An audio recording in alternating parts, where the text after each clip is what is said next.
Welcome everyone, this is Tarun Lawat. Welcome to one more lecture of Tarun Lawat Physics. Today we are going to discuss one more topic of chapter number 3, that is current electricity of class 12. And our today's topic will be Wheatstone bridge. ठीक है, आज हम discuss करेंगे Wheatstone bridge के बारे में.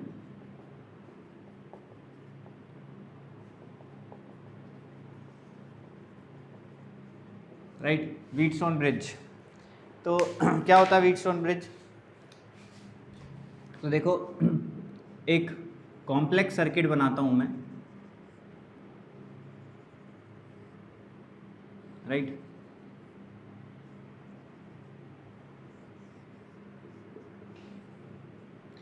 ठीक, इस सर्किट को बोलते हैं व्हीटस्टोन ब्रिज, राइट. ये है आपका R1 resistance, R2 resistance, let's suppose this is R3, this is R4 and this is R5 and ये है हमारी बैटरी जिसकी EMF है E, राइट.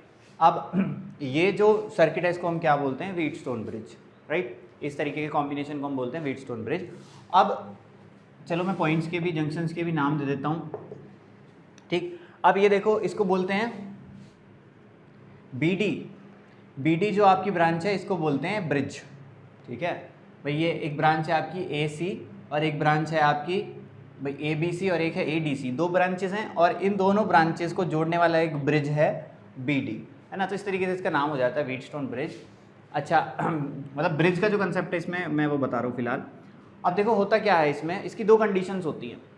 ठीक, लेट्स सपोज आपको बोला जाए इसको सॉल्व करो, तो इसको कैसे सॉल्व करेंगे भाई? ना तो इसमें कोई सीरीज़ है ना कोई पैरेलल है. ठीक है, तो ये मिक्स नहीं है, ये कॉम्प्लेक्स सर्किट है. तो दो तरीके हैं ऐसे क्या कहते हैं आप, व्हीटस्टोन ब्रिज को सॉल्व करने के दो तरीके हैं. या तो आप किरचॉफ लॉ अप्लाई कर लें, ठीक है, या फिर आप क्या करें, या फिर आप जो चीज़ मैं बताने वाला हूँ उस कंडीशन को फॉलो करें. ठीक, तो व्हीटस्टोन ब्रिज में ना दो कंडीशन होती हैं. ठीक, एक बैलेंस्ड कंडीशन और एक होती है आपकी अनबैलेंस्ड कंडीशन.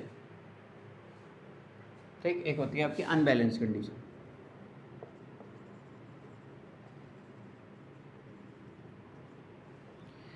तो बैलेंस कंडीशन में क्या होता है, देखो ये R1 और R2 ये जो दो रेजिस्टेंस है, आप इनका रेशियो निकालो, और R3 और R4 इनका भी रेशियो निकालो. अगर ये रेशियो बराबर आता है, अगर ये रेशियो बराबर आता है तो इस ब्रांच में जो भी करंट जा रहा होगा उसकी वैल्यू क्या हो जाएगी? ज़ीरो. उसकी वैल्यू क्या हो जाएगी? ज़ीरो. भाई लेट्स सपोज यहाँ से करंट गया I, है ना, और यहाँ पे डिस्ट्रीब्यूट हो गया I1, है ना, यहाँ पे I2 जा रहा होगा. अब I1 में से लेट्स सपोज हम मान लेते हैं IG करंट इधर चला गया, है ना, गैल्वेनोमीटर लगा हुआ है. लेट्स सपोज यहाँ पे क्या लगा हुआ है? गैल्वेनोमीटर लगा हुआ है. ठीक, तो यहाँ पे IG करंट ऐसे चला गया. तो अगर ये रेशियो बराबर है, यहाँ पे कोई करंट नहीं जाएगा, यानी IG की वैल्यू क्या होगी? ज़ीरो होगी. अगर इस ब्रांच में कोई करंट जाएगा ही नहीं तो ये ब्रांच हमारे लिए यूजलेस हो जाएगी. और ये ब्रांच अगर हमारे लिए यूजलेस हो जाएगी तो हम इस ब्रांच को फिर गायब कर सकते हैं. ठीक है, सर्किट में इसका कोई रोल नहीं है. जब आपने इसको गायब कर लिया, अब आप इजीली इस सर्किट को सॉल्व कर सकते हैं. ये दोनों सीरीज़ में आ जाएंगे, ये दोनों भी सीरीज़ में आ जाएंगे, और उसके बाद जो फाइनली इन दोनों को सॉल्व करने के बाद जो ब्रांचेस बनेंगी वो पैरेलल में आ जाएंगी और हम इसको सॉल्व कर लेंगे. एक तरीका तो ये है. ये तरीका कब पॉसिबल हो सकता है? जब ये बैलेंस कंडीशन में हो. जब व्हीटस्टोन ब्रिज किस कंडीशन में हो? बैलेंस कंडीशन में हो. लेकिन लेट्स सपोज ये बैलेंस कंडीशन में नहीं है, है ना, ये बैलेंस कंडीशन में नहीं है, तब क्या करेंगे हम? तो अगर R1 ओवर R2 की रेशियो बराबर नहीं है R3 ओवर R4 के, ठीक, तो हमको क्या यूज़ करना पड़ेगा? हमको किरचॉफ्स लॉ यूज़ करने पड़ेंगे. समझ में आ रही है बात? तो हमको किरचॉफ लॉ से ही हम इसको सॉल्व कर पाएंगे. ठीक है, तो यहाँ पे कुछ ना कुछ करंट की वैल्यू तब होगी. ठीक है, अगर R1 ओवर R2 की रेशियो R3 ओवर R4 की रेशियो के बराबर नहीं हुई तो यहाँ पे करंट फ्लो होगा, गैल्वेनोमीटर में डिफ्लेक्शन आएगा, और उस वक्त आप इस ब्रांच को यहाँ से नहीं हटा सकते. तब आपको किरचॉफ्स लॉ यूज़ करने होंगे. अब क्वेश्चन आपसे क्या पूछा गया है, या व्हीटस्टोन ब्रिज पे कभी कभी किस तरीके से एक डेरिवेशन आ जाता है छोटा सा. वो क्या बोलते हैं? वो ये बोलते हैं कि आपको गिवन है, आपको गिवन क्या है? गिवन ये है कि R1 ओवर R2 की वैल्यू किसके बराबर होगी? R3 ओवर R4 के. तो प्रूव करो, then prove IG is equals to 0. यहाँ से जाने वाला करंट क्या होगा? 0 होगा. ठीक है, इसमें से जाने वाला करंट क्या होगा? 0 होगा. नहीं सॉरी, उल्टा बोल दिया मैंने, उल्टा बोल दिया. वो ये बोलेंगे कि अगर गैल्वेनोमीटर में डिफ्लेक्शन 0 है, ठीक है, गिवन क्या है, आई जी की वैल्यू 0, तो प्रूव करो R1 R2 किसके बराबर होगा, R3 ओवर R4 के।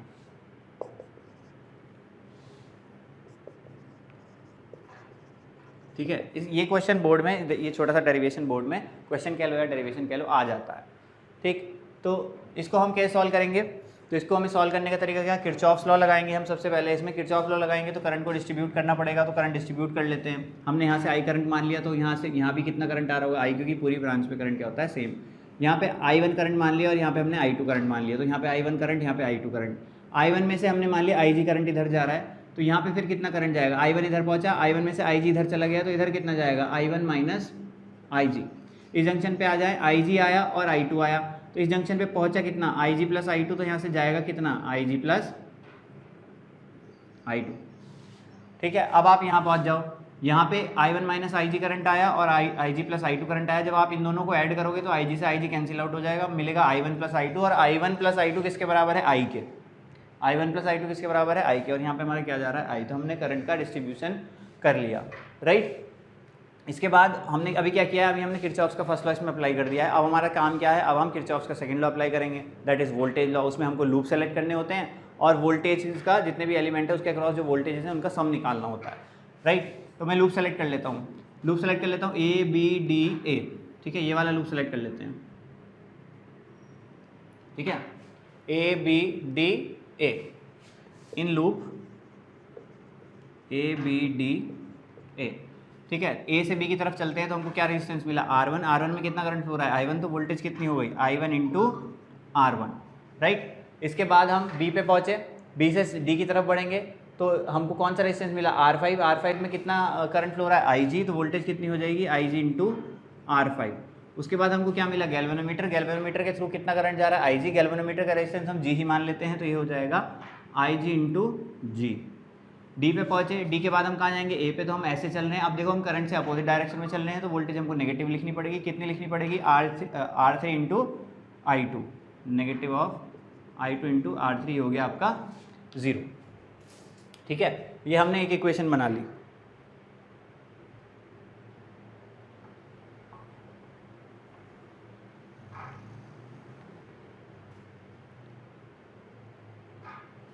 अच्छा, अब देखो हमको गिवन है ना IG 0, since IG is equal to 0, तो जहाँ जहाँ IG है वहाँ पे हम क्या वैल्यू पुट कर देंगे 0, तो ये टर्म 0 हो जाएगी, ये टर्म 0 हो जाएगी। तो हमको क्या मिला, I1 R1 minus I2 R3 is equals to 0, है ना। तो यहाँ से आ गया, यहाँ से क्या आ गया, I1 R1 is equals to I2 R3। इसको फर्दर अगर हम सॉल्व करें, फर्दर सॉल्व करेंगे तो हमको क्या मिलेगा, I1 over I2 is equals to R3 over R1, ठीक है। ये हो गई हमारी इक्वेशन नंबर 1। अब हम दूसरा लूप सेलेक्ट कर लेते हैं, कोई दूसरा लूप सेलेक्ट करते हैं। चलो ये वाला लूप सेलेक्ट कर लेते हैं, BDCB। In loop BDCB, B से D की तरफ चलते हैं। जब B से D की तरफ हम चलेंगे तो हमको पहले R5 रेजिस्टेंस मिलेगा, उसमें कितना करंट है, IG, तो हो जाएगा IG इंटू R5। उसके बाद हमको गैल्वेनोमीटर मिला, गैल्वेनोमीटर का रेजिस्टेंस हम G मान लेते हैं, तो ये हो जाएगा IG इंटू G। उसके बाद हम D से C की तरफ चलेंगे तो हमको क्या मिला, कितना करंट है, IG प्लस I2, और रेजिस्टेंस कितना है R4, तो वोल्टेज कितनी हो जाएगी, IG plus I2 into R4। उसके बाद हम C से B की तरफ बढ़ेंगे तो हम उल्टे जा रहे हैं, करंट की डायरेक्शन से अपोजिट चल रहे हैं, तो हमको नेगेटिव में लेना पड़ेगा, माइनस I1 माइनस IG, ठीक है, into R2 is equal to 0, ठीक है। इस तरीके से हो जाएगा। अब हम क्या करेंगे, यहाँ पे हमको क्या करना है, जहाँ जहाँ IG है वहाँ पे हम क्या रखेंगे, 0। सिंस IG क्या है आपका 0 है, तो ये टर्म भी 0 हो गई, ये टर्म भी 0 हो गई, यहाँ पे ये IG 0 हो गया, यहाँ पे ये IG 0 हो गया, तो ये मिला हमें I2 R4 minus I1 R2 is equal to 0, right, दिख रहा है ना, ठीक है, ये मिला। इसको फर्दर सॉल्व कर लेते हैं, फर्दर सॉल्व कर लेते हैं, फर्दर सॉल्व करते हैं। क्या मिलेगा अब हमको, ये I2 R4 is equals to I1 R2, यहाँ से हमारे पास क्या आ गया, I1 over I2 is equals to R4 over R2। ये हो गई हमारी इक्वेशन नंबर 2। तो ये थी हमारी इक्वेशन नंबर 1, कहाँ गई 1, 1 और 2 ये रही। फ्रॉम 1 एंड 2 हमें क्या दिख रहा है, देखो I1 over I2 R4 over R2 के बराबर है और I1 over I2 R3 over R4 के बराबर है। तो फ्रॉम 1 एंड 2 हमको क्या मिलेगा, R3 over R1 is equals to R4 over R2। अब हम R4 को इधर ले आते हैं, R1 को इधर ले जाते हैं, तो हो जाएगा R3 over R4 is equals to R1 over R2। Hence हमने क्या कर दिया, प्रूव कर दिया, राइट। तो कभी कभी व्हीटस्टोन ब्रिज पे इस तरीके के कुछ क्वेश्चन हमसे, इस तरीके का एक आध क्वेश्चन हमको पूछ लिया जाता है। एक छोटा सा डेरिवेशन है ये, ठीक है, ये आपको आना चाहिए, राइट। अच्छा, आगे बढ़ लेते हैं।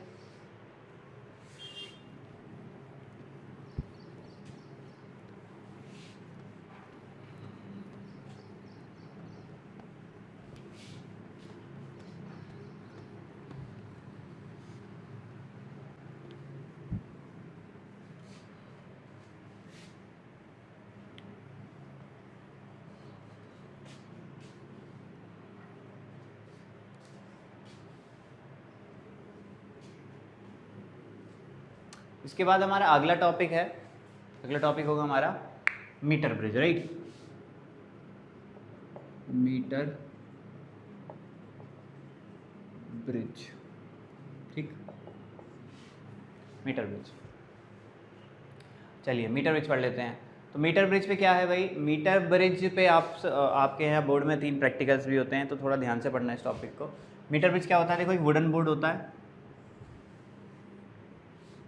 ठीक है, एक लकड़ी का बोर्ड होता है और लकड़ी के बोर्ड पे यहाँ पे इस तरीके से ब्रास की बनी हुई 3 मेटल की स्ट्रिप्स लगी हुई होती है। एक स्ट्रिप ऐसे लगी हुई होती है, एक बीच में लगी हुई होती है इस तरीके से, ठीक है भाई, और एक कुछ इस तरीके से लगी हुई होती है, ठीक। इस तरीके से मेटल की स्ट्रिप्स लगी हुई होती हैं 3, ठीक। यहाँ पे पिन्स लगी हुई होती हैं या स्क्रू लगे हुए होते हैं जिनमें हम कनेक्शन कर सकते हैं, ठीक। यहाँ पे एक वायर लगा हुआ होता है, 1 मीटर का वायर होता है लगभग, ठीक है। और यहाँ पे आपकी लेंथ को मेजर करने के लिए एक मेजरिंग स्केल भी लगी हुई होती है,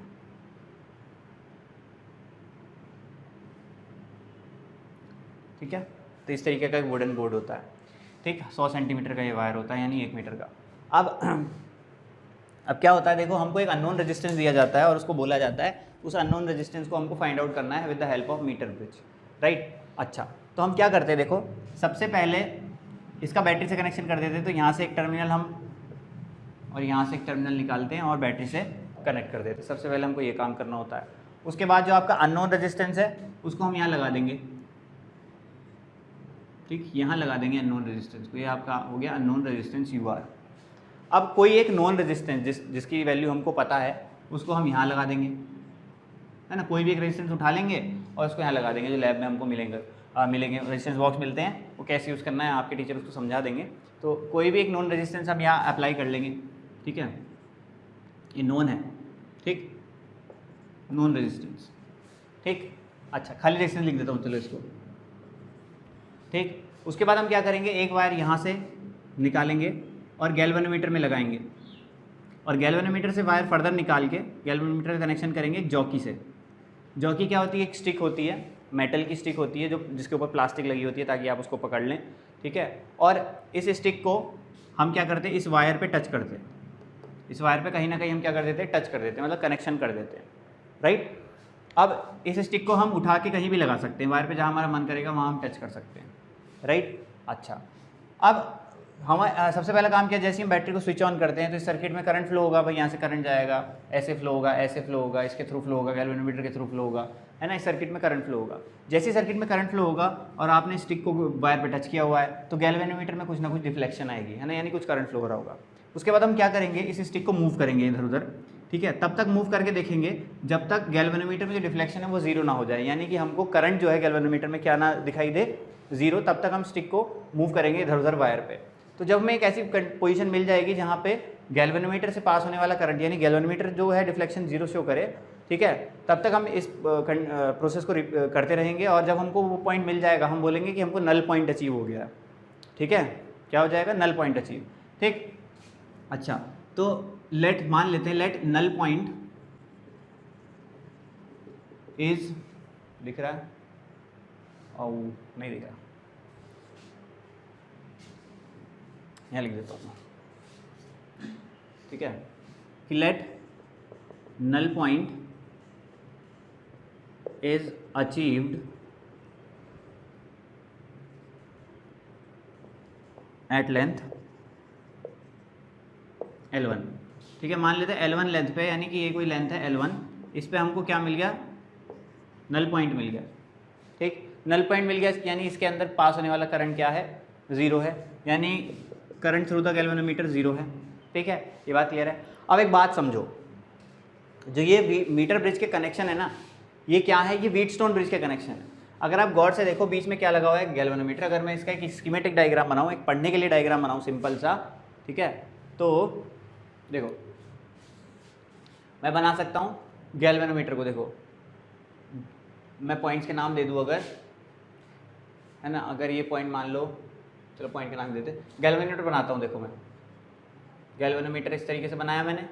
गैल्वेनोमीटर के इधर कौन सा रेजिस्टेंस लगा हुआ है? UR, है ना भाई, इससे इसका कनेक्शन है और इसका कनेक्शन किससे? UR से, तो मैं UR लिख सकता हूँ। दूसरे एंड से किसका कनेक्शन है? इस वायर का कनेक्शन है ना। अच्छा एक मिनट और, एक बात और सुनो, ये जो वायर है, देखो वायर का भी अपना कुछ ना कुछ रेजिस्टेंस होगा, क्योंकि ये भी मेटल का बना हुआ है, तो हर चीज़ का कुछ ना कुछ अपना रेजिस्टेंस होता है। कंडक्टर का भी अपना कुछ ना कुछ रेजिस्टेंस होता है, तो इस वायर का अपना कुछ रेजिस्टेंस होगा। तो मान लेते हैं let rho be the resistance of wire per unit length, ठीक है। रो जो है इस वायर का क्या है? इस वायर की यूनिट लेंथ का रेजिस्टेंस है। यूनिट लेंथ यानी अगर 100 सेंटीमीटर इसकी वायर की लेंथ है, तो 1 सेंटीमीटर का रेजिस्टेंस क्या है? रो, ठीक है। तो L लेंथ का रेजिस्टेंस क्या होगा? L लेंथ का रेजिस्टेंस क्या होगा? यहाँ से यहाँ तक का रेजिस्टेंस क्या होगा? रो इंटू L1, बताओ। अच्छा यहाँ से यहाँ तक की लेंथ क्या हो जाएगी? 100 माइनस L1। भाई यहाँ से यहाँ तक की लेंथ क्या है? 100 माइनस L1, तो यहाँ से यहाँ तक का रेजिस्टेंस क्या हो जाएगा? रो इंटू 100 माइनस L1, बताओ। या L लिख लो खाली इसको, है ना भाई। रो क्या है? एक यूनिट लेंथ की का रेजिस्टेंस, तो L लेंथ का रेजिस्टेंस कितना होगा? Rho into L। 100 minus L length का रेजिस्टेंस क्या होगा? Rho into 100 minus L। तो यहाँ का रेजिस्टेंस ही पता है आपको, यहाँ का रेजिस्टेंस ही पता है। रो हमने एज्यूम करा है थोड़ी देर के लिए, अभी उसकी वैल्यू नहीं पता है हमको, हमने ऐसे ही लिख लिया, ठीक है। तो हम डायग्राम बनाते हैं। देखो यहाँ से एक रेजिस्टेंस लगा हुआ है रो इंटू L, गैल्वेनोमीटर से इधर एक रेजिस्टेंस लगा हुआ है रो इंटू L। अच्छा गैल्वेनोमीटर के इधर आ जाओ, इधर एक रेजिस्टेंस लगा हुआ है जो कि नोन है, नोन रेजिस्टेंस लगा हुआ है, ठीक है। और गैल्वेनोमीटर से इधर नीचे वाली पोजीशन से क्या लगा हुआ है? देखो ये वाला रेजिस्टेंस लगा हुआ है रो इंटू 100 माइनस L, लगा हुआ है कि नहीं? ठीक। अच्छा अब इसका यहाँ से बैटरी से कनेक्शन जा रहा है और यहाँ से, यानी यहाँ से आप क्या निकाल सकते हो? एक कनेक्शन निकाल सकते हो जो कि कहाँ जा रहा है? बैटरी पे जा रहा है। तो बताओ ये व्हीटस्टोन ब्रिज बन गया कि नहीं? ये है व्हीटस्टोन ब्रिज। अब अगर इसके थ्रू पास होने वाला करंट जो कि IG है वो 0 हो गया, तो इसका मतलब इस ब्रांच का तो कोई यूज ही नहीं है। सही बात है कि नहीं? सॉरी क्या बोल रहा था मैं? हाँ ठीक है। तो देखो आपको क्या दिखाई दे रहा है? ये व्हीटस्टोन ब्रिज दिखाई दे रहा है ना। अच्छा अब देखो यहाँ पे IG अगर 0 है, यहाँ पे क्या है? IG अगर 0 है, ठीक है, तो ये बात हम पढ़ ही चुके हैं। अगर IG 0 होता है तो R1 ओवर R2 किसके बराबर होता है? R3 ओवर R4 के। भाई IG कब 0 होता है? जब R1 ओवर R2 किसके बराबर हो? R3 ओवर R4 के, है ना। यही तो थी कंडीशन व्हीटस्टोन ब्रिज की। तो हम लिख सकते हैं कि since IG is equal to 0, तो हम क्या लिख सकते हैं? UR ओवर KR, यानी unknown resistance over known resistance, is equals to rho L into rho 100 minus over rho 100 minus L। Rho से रो कैंसिल आउट हो गया। देखो रो की हमें रिक्वायरमेंट ही नहीं है, रो की जरूरत ही नहीं पड़ी। तो यहाँ से हम अननोन रेजिस्टेंस निकाल सकते हैं L ओवर 100 माइनस L। देखो L तो हम मेजर कर ही लेंगे स्केल से, 100 माइनस L भी हमको पता लग जाएगा, और नॉन रेजिस्टेंस हमको पता ही है, ठीक है, जो भी हमारा नॉन रेजिस्टेंस है। तो इस तरीके से हम क्या निकाल सकते हैं? अननोन रेजिस्टेंस को फाइंड आउट कर सकते हैं। क्लियर हुई बात? तो इस तरीके से हम मीटर ब्रिज को यूज़ कर सकते हैं। तो प्रैक्टिकल में आपको कोई भी अननोन रेजिस्टेंस दे दिया जाएगा, कोई भी एक वायर दे दिया जाएगा, लंबा सा आपको वायर दे दिया कि भाई इसका रेजिस्टेंस फाइंड आउट करो, तो उसको आप यहाँ कनेक्ट कर देंगे। नॉन रेजिस्टेंस जो भी आपके पास होगा उसको यहाँ कनेक्ट कर देंगे। उसके बाद आप क्या करेंगे? एक्सपेरिमेंट करेंगे इस वायर में, अलग अलग जगह आप जॉकी को टच करेंगे जब तक आपकी वो कंडीशन नहीं मिल जाती, कि गैल्वेनोमीटर में डिफ्लेक्शन 0 हो जाए। जब वो कंडीशन आपको मिल जाएगी उस लेंथ को आप मेजर कर लेंगे, ठीक है, और ये वाली लेंथ भी मेजर हो जाएगी और उसके बाद आप फॉर्मूला लगा देंगे। राइट, क्लियर है बात? तो ये था मीटर ब्रिज। ठीक, तो इस लेक्चर में हम इतना ही पढ़ेंगे। नेक्स्ट लेक्चर में हम बात करेंगे पोटेंशियोमीटर की।